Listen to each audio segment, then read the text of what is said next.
ہمارے بہت سارے جو نوجوان نسل ہے ہماری یہ پوڈ کاسٹ دیکھ رہی ہے، تو بہت سارے لوگ جو ہیں وہ ہمارے آڈینس میں وہ لوگ ہیں جو کہ فلاحی کاموں کی طرف آتے ہیں، جن کی این جی اوز ہیں، کیونکہ جو یہ پلیٹ فارم ہے My Impact Meter N G Os کو لے کر آتا ہے، جس پہ آپ کی بھی این جی او ہے، مولانا طارق جمیل فاؤنڈیشن بھی ہے۔ ایسے لوگوں سے ملتی ہوں جو کہ اپنا باہر سے نوکری چھوڑ کر آ گئے، پاکستان آ گئے، فلاحی کام شروع کر دیے۔ ان لوگوں کے لیے آپ کا کیا پیغام ہے جو اس کی طرف آتے ہیں یا اس کی طرف آنے کا سوچ رہے ہیں، خدمت خلق کرنے کا سوچ رہے ہیں، ان کے لیے آپ کچھ کہنا چاہیں گے؟ جی بیٹا بالکل، اس میں تو جتنی بھی زندگیاں کھپ جائیں تھوڑی ہیں، کہ خاص طور پر ہمارا پاکستان جیسا جو ملک ہے جہاں نہ کوئی قانون ہے، نہ کوئی لا ہے، نہ کوئی پاسداری ہے، اور بہت ہی غربت ہو چکی ہے۔ اللہ کے نبی کے پاس کچھ لوگ آ کے رہتے تھے جن کا کوئی گھر در نہیں تھا، ان کو کہتے تھے اصحاب صفہ۔ صفہ ایک چبوترا کو کہتے ہیں مسجد میں۔ اب وہ مسجد کے اندر آ گیا تو پہلے مسجد سے باہر ہوتا تھا، تو اس پر وہ لوگ تھے جن کے نہ ماں باپ مسلمان ہوئے، نہ بہن بھائی مسلمان ہوئے، نہ بیویاں مسلمان ہوئیں، وہ سب کچھ چھوڑ کے مدینے آ گئے۔ تو پہلی ویلفیئر سوسائٹی تو میرے نبی نے قائم کی ہے، این جی او، کہ آپ نے اصحاب صفہ کی کفالت اپنے ذمہ لے لی، اور مدینے کے لوگوں کو، آپ شام کو مدینے کے لوگوں کو اکٹھا کرتے، بھائی کون کتنے آدمی لے کر جائے گا رات کا کھانا کھلانے کے لیے؟ تو کوئی کہتا ہے میں 1 لے جاؤں گا، کوئی کہتا میں 10 لے جاؤں گا، کوئی کہتا میں ایک صحابی تھے سعد بن عبادہ، جب وہ تو وہ کہتا میں سارے ہی لے جاؤں گا۔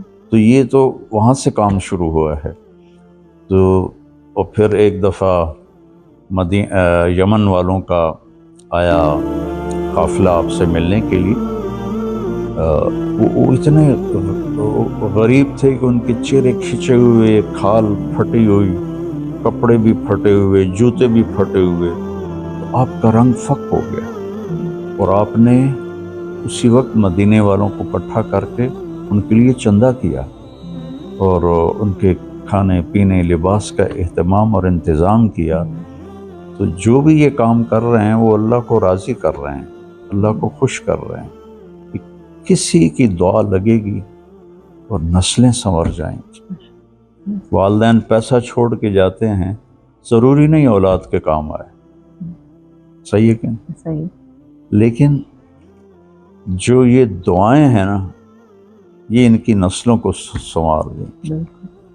تو پاکستان دکھوں سے بھرا ہوا دیس ہے، تو اس میں جو کسی کے زخم پہ مرہم رکھتا ہے نا، وہ اللہ کو بہت پسند۔ ایک اور حدیث یاد آئی، ایک جہاد کے سفر سے صحابہ واپس آئے، کہنے لگے یا رسول اللہ، یہ جو ہمارا ساتھی ہے نا، یہ تو آؤٹ کلاس آدمی تھا۔ آپ نے کہا کیسے؟ کہ ساری رات نفل پڑھتا تھا، دن میں روزہ رکھتا تھا۔ تو آپ نے فرمایا تو پھر اس کے گھوڑے کو چارہ کون ڈالتا تھا؟ کہ جو ہم ڈالتے تھے۔ کہ اس کا خیمہ کون گاڑتا تھا؟ کہ جو ہم گاڑتے تھے۔ تو آپ نے کہا تمہارا اجر اس سے زیادہ ہے، تمہارا اجر اس سے زیادہ ہے۔